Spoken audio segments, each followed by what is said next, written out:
Salam les gars, les championnats ñëpp xam nañ ne jamono ji dañoo toll ci phase bi gën a décisif ci saison bi ndax léegi tey mu jeex moo tax xëccoo titre bi ak place européenne yi ak li nga xam ne moom mooy maintien bi ma nga tar lool ci les 5 grands championnats. Bienvenue ci journalu tay bi.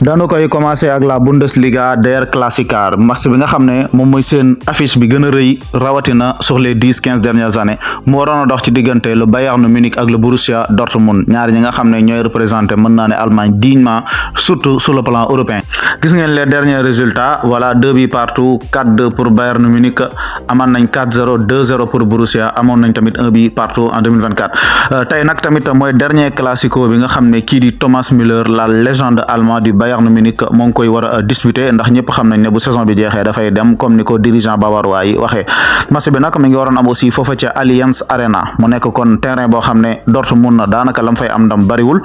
waaye nag tout est prêt. Match tey bi c'était exceptionnel rawatina ci deuxième mi-temps bi parce que li ñu gis mooy 2 buts partout et puis tous les buts ñu ngi ko dugal ci deuxième mi-temps bi une deuxième période digne du football allemand, jeu bu rapide bu spectaculaire et puis beaucoup de buts waaye nag bii yu bari yi moom foo ko gis rek xamal ne ñaari équipe yi surtout seen défense dañoo fébrile de trop muy Bayern di Dortmund dañoo am ngan di problème de défense boo xoolee le Borussia Dortmund seen leader défensif bi muy Nico Schlotterbeck temps yi dafa absenté bokk na ci li leen di gën a rey sax ki nga xam ne mooy Bayern Munich aussi seen meilleur défenseur depuis ñu digg ci année 2025 bi ba tey c'est Dayot Upamecano dafa jékki-jékki rek moom métamorphosé wu daal di commencé di def saison bu exceptionnelle mais finalement mu daal di mujjee blessé ak tamit absence ki nga xam ne moom mooy Manuel Neuer ak Alphonso Davies donc loolu tamit dafa gën a yokk fébrilité défensif bu bavarois bi loolu tax na ba jamono ji moom mënatuñoo tenir benn score match bu ñu football nag danañ dugal attaque bu baax la ñu am waaye défensivement parlant moom ça peine et puis match bii nii boo ko xoolee rek da ngay xam ne ñaar ñi adversaires yi ñu am ci Ligue des Champions bi muy Inter Milan bu dee Bayern wala muy FC Barcelone bu dee Dortmund on peut dire presque ñaar ñooñu moom daanaka qualifié nañ parce que ñaari équipe yi niveau yi ñuy affiché moom doy na waar ak lu mën a xew boo jéngoo tuuti rek da nga leen di dugal malgré seen attaque baax na mais seen défense moom c'est du n'importe quoi ba pare ñoom ñaar ñëpp match aller dañoo perte Dortmund moom la ci bosam gën a xaw a leer parce que 4-0 la jëloon biir Barça. Inter aussi dafa fekk Bayern gagné ko te war koo recevoir te Inter mi ngi ci forme non seulement neexuñoo dugal mais ñoom kuñ bëgg a dugal la donc Bayern Munich daal li mu wane tey ak Borussia Dortmund booy xalaat seen prochain match yi nga xam ne moom la ñuy am ci Ligue des Champions bi daanaka sa xel du dal en tout cas nag ñi nga xam ne ñoom ñooy les vrais amateurs du foot moom kontaan nañu ci match bi lool mais nag Vincent Kompany ñi nga xam ne ñooy supporteru Bayern yi ñi ngi dal ci kawam di dal ci kaw dirigeant yi nga xam ne aussi ñoom ñoo ko fi indi ndaxte yi moment yi nga xam ne moo gën a décisif ci saison bi Bayern Munich gis nga ko noonu benn semaine à domicile mu perdre quart de finale aller Ligue des Champions contre Inter tey ji tamit mu defaat match nul daanaka sànni ay points ñoom ñoo wéy nag di jël première place bi foofu ca Bundesliga 5 journée rek moo des ci championnat bi ñu rawee kii di Leverkusen 6 points avant journée bi 6 points lañ rawee woon Leverkusen loolu li muy tekki mooy Bayer Leverkusen aussi tey match nul la def 0 but partout ennui total 90 minutes de centre possession de balle stérile et puis pour 0-0 quoi Leverkusen moom ren ji Bayern Munich nekkul ci dara doole ba Leverkusen amoon daaw moom la amul ren rek mais am na nu mu ko doon amaatee day gañawaat championnat bi parce que nekkul Bayern moo fort mais Leverkusen ci boppam moo faible en tout cas ñoom ñi ngi leen di féliciter parce que nag ay jamono qualifié Ligue des Champions moom mas a nekk seen rêve actuellement moom qualifié nañ ko malgré gañewuñu à championnat bi ça veut dire aussi Bayern aussi qualifié na li nga xam ne moom mooy Ligue des Champions saison prochaine donc ci loolu daal lañ leen di féliciter mais sinon moom saison bi ñu def ren la yàlla xam doy na. ñu dem ca La Liga foofa ca Madrid ca banlieue ba ki nga xam ne mooy FC Barcelone moo fa doon fekk ji club bi di Leganés Barça nag ren moom voyage yi mu am biir Madrid yëpp a neex ci moom je peux dire à part match nul bi mu amoon na ci début de saison bi contre Getafe dóor na fi Rayo Vallecano biir dëkkam dóor na Real Madrid écrasé ko comme ni ñu ko xamee dóor na fi tamit Atlético Madrid récemment tey jii mu daal di dóor ki nga xam ne mooy Leganés club yi yëpp nag ñoo bokk nekk biir Madrid googule te itam Leganés mi ci fàttali ci première partie saison bi maanaam match aller yi dafa fekk woon Barça daal di koy gagné donc Barça jël na revanche am ci mboolem équipe boo xam ne dóoroon nga ko muy moom di Las Palmas di Osasuna et les autres donc Barcelone bi c'est une équipe boo xam ne dafa ñëw pour gagner championnat bi genre victoire yi équipe bu nar a jël championnat moo koy am parce que match tey bi moom ku ko seetaan waxal yàlla xam ne Barcelone yi daanaka teguñu dara lu leer ci taabal ji tey mais bon non seulement genre match yi ça arrive rawatina moment bi ñu toll ci saison bi nga xam ne compétition yëpp ngay jouer ragal nga say joueurs blessé ndax échéance yu important ñoo ngi ñëw ba pare bëggoo bàyyi benn point ci championnat bi loolu dafa tax ba Barcelone yi tey prestation yi nga xam ne moom lañ ñu indil de ça convaincant osons le dire mais quand même ça reste une victoire très très important même sax parce que nag dana ko permettre mu jëlaat beaucoup plus d'avance digganteem ak Real Madrid te am na nu Real Madrid di defee contre performance ci même journée bi rek loolu mën na aider Barcelone ba mu gën a gëm ne titre bi léegi tey mu jege si ko te itam looy gën a jege sa championnat rek di gën a mën a concentré wu ci Ligue des Champions bi wala tamit ci li nga xam ne mooy Copa del Rey bi nga xam ne final bi léegi tey rek ñu joué seetlu nañ nag tamit fatigue ci joueur Barça yi attention parce que gars yi nag li ñu joué dafa bari te non seulement nombre match yi bari na mais aussi qualité match yi ñu joué dafa intense de trop y a beaucoup d'énergie dépensée attention catalan yi li ñu fournir ci énergie bari na trop yàlla nag moo peut-être mën na leen a porter préjudice en tout cas ñaanaluñ leen ko mais ci fin saison bi wóorut da ngay gis ne joueurs yi ci bari ci ñoom dañoo sonn à l'image de Lamine Yamal mais kenn du Inigo Martinez moom moo def le sauvetage de la saison gis nga bal bii mu génnee jàppal ne titre la Liga bi la delloosiwaat Barcelone c'était magnifique lii dafa may fàttali tackle ba Valverde defoon en 2020 ci demi-finale Copa del Rey contre ñi nga xam ne ñoom ñooy waa Atlético Madrid donc sauvé na bal boo xam ne bal de but direct la waroon doon loolu permettre Barcelone mu rester caracolé à la tête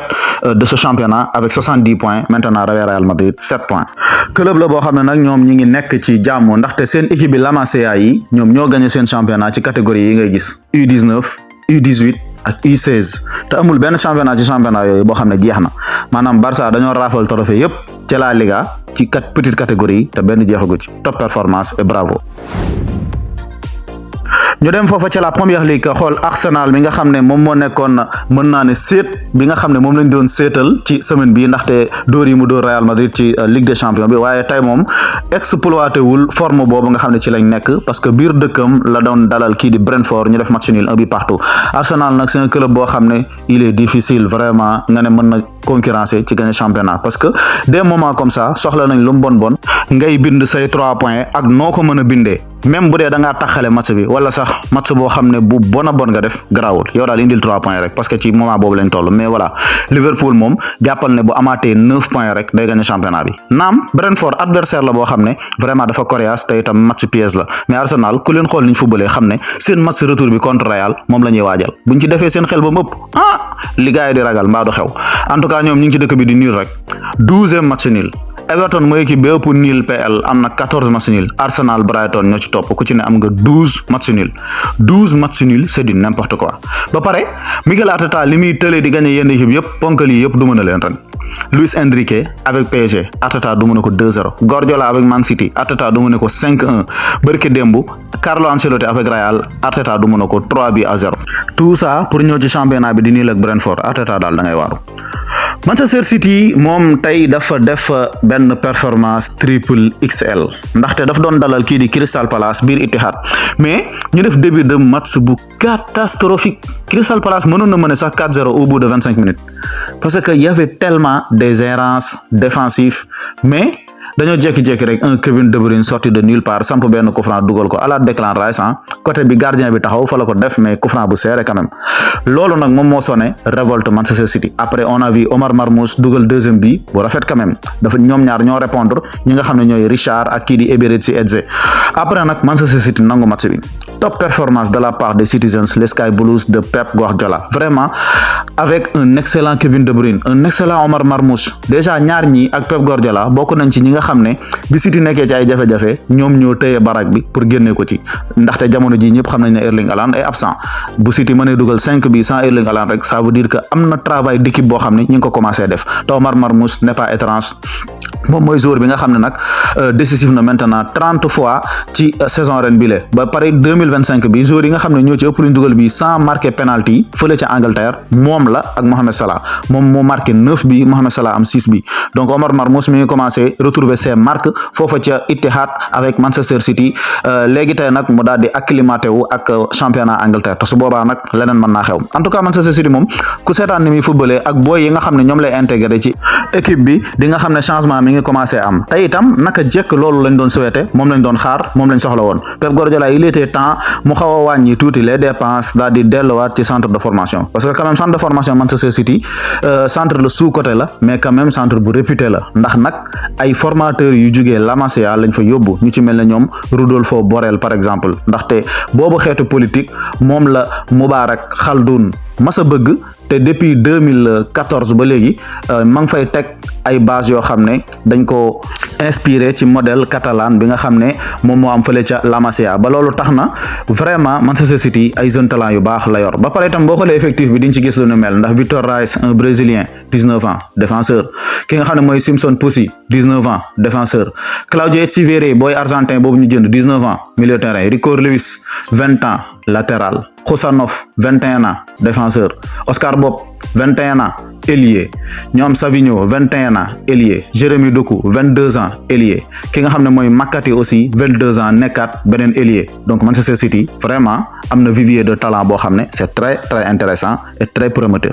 waaye seen gardien bi di Ederson Moraes ancien gardien de Benfica Lisbonne bi moom ce n'est pas un gardien comme les autres parce que moom yemul ci def ay arrêt waaye dajee boole di football loolu moom ñëpp xam nañ ko déjà c'est un vrai passeur vrai constructeur mais football bi léegi da cee rax mooy day def ay passes décisives directement ay passes décisives non seulement nekk na meilleur passeur ci histoire gardien yi mës a jaar PL bi mooy 7e passe bu mu def devant Paul Robinson David Seaman Pepe Reina ñoom 4 lañ amaan na yeneen 5 gardiens yoo xam ne am nañ 3 ku ci mel ne Alisson Becker ku ci mel ne Carsley ku ci mel ne Tim Howard ku ci mel ne Jääskeläinen ak kii di Peter Schmeichel ñoom ñooñu moom ku ci ne 3 la amoon non seulement waaji mi ngi def loolu mais même saison ren bi rek dafay concurrencer sax ak ay joueurs imaginez Manchester City seen meilleur passeur yëpp 4 passes lañ am presque ki nga xam ne mooy Ederson ci la bokk ñu ne déetawaay nga am ku mel ne Bernardo Silva nga am ku mel ne Gundogan am ku mel ne aussi Matheus Nunes di n'importe quoi te yamul foofu moom Ederson moo ëppale passe bon nombre de joueurs yu nekk biir City d'accord nañ mais aussi bon nombre de joueurs yoo xam ne nekk nañ ci yeneen équipe yi te ay joueurs offensifs lañ ku ci mel ne Alex McAllister Ederson def na 4 passes moom 3 passes décisives la am foofu ca Liverpool ku ci mel ne Kai Havertz c'est un joueur offensif 3 passes rek la am ku ci mel ne Marcus Rashford moom tamit c'est un joueur offensif te 3 passes rek la am ku ci mel ne aussi Mohamed Kudus c'est un joueur offensif 2 passes décisives la am ku ci mel ne Phil Foden offensif moom tamit 2 passes décisives rek la am ñu tëjee ko ak ñi nga xam ne mooy ñi am benn passe bon Raheem Sterling aussi 2 passes décisives la am mais nekkul titulaire même si c'est un joueur offensif ki nga xam ne mooy Alejandro Garnacho moom benn passe décisive la am en tant que joueur offensif foofa ca Manchester United loolu li muy wane rek mooy Ederson ndekete yow am na ay joueurs yoo xam ne sax moo leen tane te moom man ca kaaye en tout cas bon loolu dafay wane rek ne Manchester City tey moom tout le monde était au rendez-vous donc top performance de la part des hommes de Pep Guardiola. yeneen rencontre yi match yi ñoo ca doon xew maanaam diggante Brentford ak Leicester dañu def match nul 2 buts partout kii di Everton fekk ji Nottingham door ko 1-0 ki nga xam ne moom mooy Aston Villa fekk ji Southampton door ko 3-0 Southampton nag wàcc na moom deuxième division déjà te ci match bi itam gis nañu Marco Asensio def lu xaw a jafe mooy raté 2 penalty ci benn match ba loolu tax na classement bi gën a serré yaa ngi koy gis noonu diggante 3e place bi 8e place bi rek ñi ngi rawante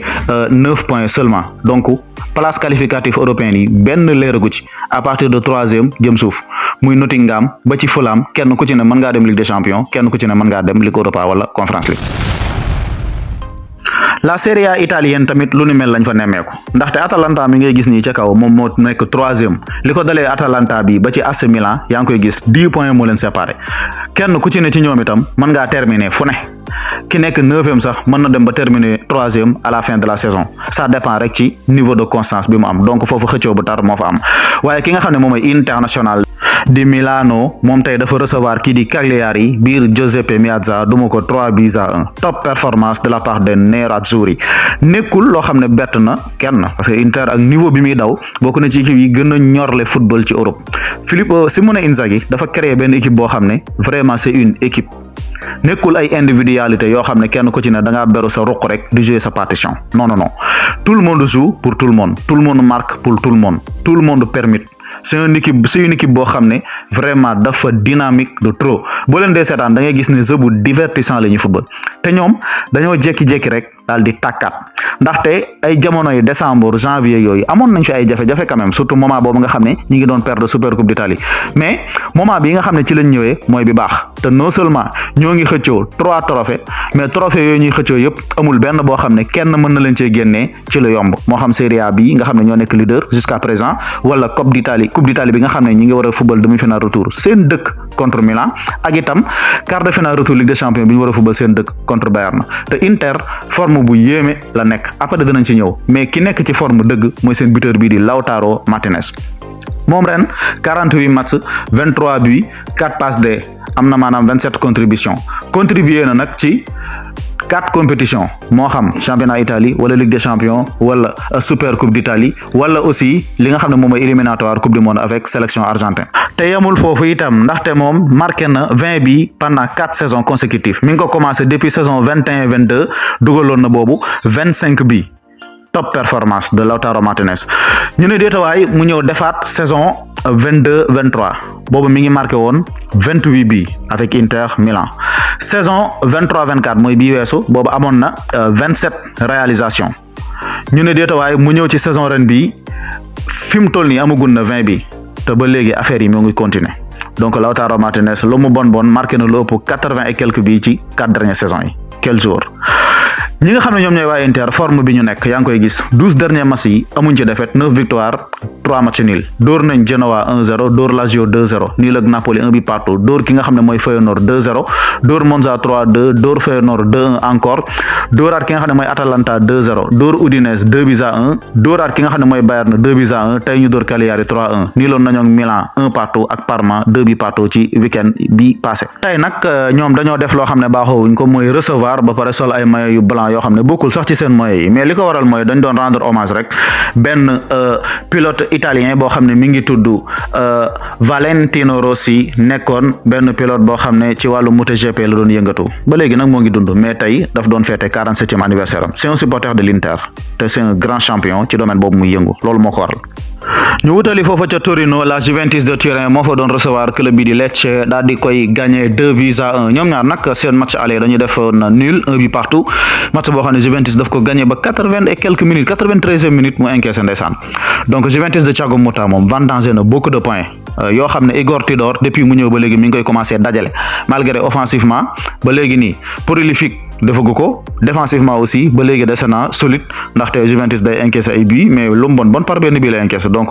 il fait partie des meilleures défenses de la Serie A ba pare moom mooy équipe bi fa ëppale sax clean sheet ndax def na 14 clean sheet boo xoolee muy moom de Arsenal ak Atlético ak Inter ñoom ñooy équipe yi ëpp clean sheet déjà ci Europe toute compétition confondue donc performance bi ñu def tey bon ce n'est pas une performance de malade mental mais quand même on peut dire top performance parce que première mi-temps bi ku ko seetaan di nga gis envie gis rythme gis rigueur gis tactique gis ay passante permutation yi ba pare ay buts yu rafet lañ doon dugal quand même top performance de la part de Vlahovic même s'il a raté beaucoup d'occasions mais il a donné les 2 passes décisives à Twin Cup Miners mu dugal d'abord ak tamit deuxième bi kii di Kenan Yildiz dugal ko moom mooy la pépite de la Juventus c'est un joueur boo xam ne mën nañ ne ci moom la Juventus yaakaar à l'avenir te am na potentialité bi donc bu ko gëmee rek ba pare ñu renforcer ko effectif bi indil ko benn jeu bu cohérent mën naa am mu gis boppam ci football bi comme ay moroomam donc Igor Tudor mi ngi noonu mi ngi tegagun ci loxoy Juventino yi ay quelques points yu important ndaxte ndam lii li ci xamul mooy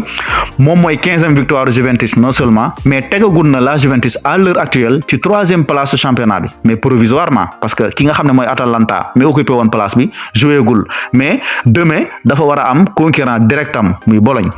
avant journée bi Atalanta 3e Bologne 4e lañ amoon te ñoom ñaar rawante wuñ dara donc ñoom ñaar noo def point dana wadd foofu Juventus quel que soit alpha dana terminer au moins 4e place ci journée bi donc top performance de la part de Juventino et surtout Kenan Yildiz l'homme du match. ñu wutali Friuli foofa ca Udinese moo fa doon recevoir Milan mais fii moom match amu fi woon xoolal ma bii score Milan gëj na def lu mel nii depuis novembre 4 buts d'écart 4-0 top performance top performance de la part des Rossoneri avec un excellent Rafael Leao. Des grandes soirées. Leao bi ñu xamone ta yakamte won ko gisaat nañ ko vendredi ndaxte match bi vendredi la won Milan te ñepp xam nañ ne saa yu masaana dugg biir Udinese en tout cas les vrais connaisseurs de la Serie A et surtout les supporters de l'AC Milan xam nañ ne Udinese moom terrain bu ñu mën a sonn la mais dañ fa dem yóbbu fa benn formule bu bees tàq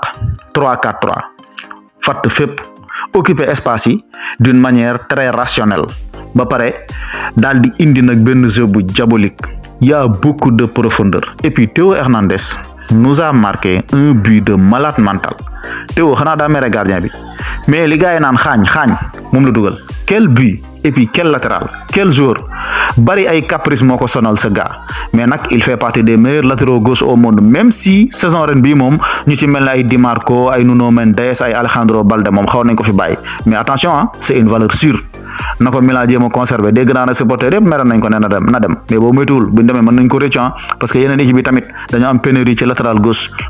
ci bopam sax légui dafa jafé ci football donc koko am teel en tout cas top performance de la part des Milanais Leao Tidjane Reinders ak Pavlovic et les autres match bi nak bon on peut dire ben note bu possible bu négatif la am moy blessure bi nga xamné gardien français bi di Mike Maignan subir nako vraiment choc bu métti le subir ba dal di génn sur civière ñu tek ko ci auto bi dal di koy transporter fofu à l'hôpital bon aux dernières nouvelles nak wax nañ né état de santé actuellement mom stable na ginnaw biñ ko yobbu hôpital defal nañ ko fa ay soins yu am importance ba fim toll ni mom retrouver waat na li nga xamné mom moy conscience am mais en tout cas yu melni mom parfois dañ koy faral di gis ci terrain football yi joueurs yi dañu sonn quoi mais surtout Italie ndaxte ñi ngi fataliku l'affaire Claudio Bove en tout cas on espère que Mike Maignan bosam baña mel non te mu retourner waat très vite ci compétition yi ndax vraiment Milan soxla nako parce que Milan jamono ji ma nga ci àll ba te wara xëccoo li nga xamné mom moy les places qualificatives de la Ligue des Champions wala sax Ligue Europa te lolu bu ko réussir rek saison bu catastrophique lay nek donc prompt rétablissement à ki nga xamné moy Mike Maignan et félicitations au Milanais ci sen victoire bu neex bu reuy bu am importance bobu nga xamné am nañ ko niki vendredi fofu ci Udine. Ligue 1 française fofu tamit choc amon na fa digënté AS Monaco ak Olympique de Marseille ñaari club yi nga xamné ñom ñoo top ci ginnaw PSG di xol kan mo wara nek deuxième ñaari équipe la yo xamné nak vraiment am nañ histoire Ligue 1 Marseille 9 championnat Monaco c'est 8 ba paré amna ay joueurs yo xamné marqué nañ sax histoire football te ñaari club yi jaar nañ ci ku ci melné George Weah Aubameyang ak ki nga xamné moy Patrice Evra mais aussi n'oublions pas Geoffrey Kondogbia ak ki nga xamné moy Lucas Ocampos té wa Marseille sen jeune international espoir français bi di Merlin tay la doon jouer mom 100e matcham ci Ligue 1 française waaw quelle performance 100 matchs en championnat c'est pas donné à tout le monde té du mom kessé hein même Geoffrey Kondogbia tay la doon jouer mom tamit 100e matcham mom nak ci fatali jaar na Monaco comme niñ ko waxé légui mais jaar na aussi feulé ci Racing Club de Lens jamono yi mi gën di nek xalé avant muy génn di dem fu melni Inter wala FC Séville mais le match mais quand même Marseille c'est en tout cas une performance triple XL top performance de la part des hommes de Adi Hütter les Monégasques une victoire magnifique 3-0 Marseille lan motax mom buy perte légui ay score lay jël ay 3 bi jëm kaw ma xalla c'est Deserbi dafa bok ci entraîneur yi gëna dëgër bop ci foot mondial mom tamit dafa lankane du défendre gis nga yef yi ku dul défendre da nga wara yor ay armes yu létal yu fatal offensivement ko japp mu dé mais bu dé sa défense sa attaquant attaque déméwul non señ bi fonkal ma sa défense tiaxan baxul mais voilà bu ngeen dé saraxé sen défense yi mom li rek lay jor Monaco dafa bari ay talent groupe de talent la yor ndax ñom Mbolo ñi Biarritz ak ki di Minamino ce sont des joueurs doués ballon pied sans oublier nak ñom Elias Benchegui rak ñom Eleni Kenak ñom Magnus Aklius conglomérat de talent la Monaco yor te ñepp xam nañ né sen centre de formation dafa bax sen environnement aussi dafa mëna aider joueurs mu épanouir ki nga xam né mom moy Takumi Minamino marqué na 15e bitam en Ligue 1 mom mo nek deuxième meilleur buteur japonais yi ci histoire championnat bobu premier bi nekkon Daisuke Matsui deuxième bi nek Keito Nakamura mi nga xamné ma nga feulé ci stade de Reims donc ki nga xamné moy Minamino moy 3e avec 15 réalisations té nak nekul victoire bo xamné dañ ko saccé dañ ko football mérito ko créer beaucoup d'occasions vraiment c'est une vraie équipe de football hein bo xolé statistiques yi sax da nga gis né match bu neex lañ amone mais quand même 15 tirs pour Monaco 10 tirs cadrés contre 4 ça veut dire Marseille mom tay presque existé wul quoi lolou nak taxna ba Monaco aji nako légui nek na deuxième derrière PSG 53 contre 52 ba pare ba Lyon mi nga xam ne moo jël 7e mën naa qualifier Ligue des Champions donc foofa tamit xëccoo ba ma nga tar lool comme ni ñu ko waxee ci début de journal bi wane ko tamit foofa ca Angleterre ak Italie ak ci yeneen championnat yi donc France am nañ beaucoup de prétendants yoo xam ne mën nañoo terminer diggante 2e 3e ba 7e maanaam Ligue des Champions Ligue Europa ak Conférence League jaa ngeen jëf.